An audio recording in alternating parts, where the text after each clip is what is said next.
ઇઝરાયલનો રાજા છે સોલોમન, બહુ જાણીતો મોટો રાજા. આ 75 પાનાની ચોપડી છે, એમાંથી 2 પાના તો એણે સોલોમનનો આખો કોર્ટ મૂક્યો છે. સોલોમનને શું લખ્યું છે, બહુ જોરદાર છે. સોલોમન નામનો રાજા છે, મરણ પથારીએ પડ્યો છે, અને આખી એને બહુ કિલ્લાઓ બાંધ્યા, બહુ સફળતા મેળવી, બહુ જ આમ જીવનમાં જલસા કર્યા, અને મરણ પથારી પડ્યો ત્યારે એણે જે વિચારો લખ્યા એ પછી ટોલ્સ્ટોએ ટાંક્યા છે. તો સોલોમન લખે છે કે આ જગતમાં જો ભાઈઓ બહેનો હાથમાં કોઈ માલ નથી, મરી જ જવાનું છે, બધાની હાલત જ ખરાબ થવાની છે, પણ હવે જીવીએ છીએ તો જીવે ત્યાં સુધી જલસા કરો, ખાઓ પીઓ મોજ કરો.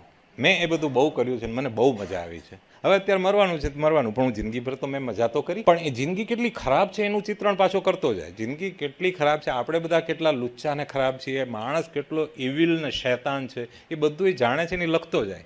અને પાછું એક એક વાક્ય લખીને પાછું લખતો, આ બધું છે મિથ્યા, મિથ્યા છે, પણ કરો યાર. ભોગવીલા મિથ્યા છે, પણ માણો યાર.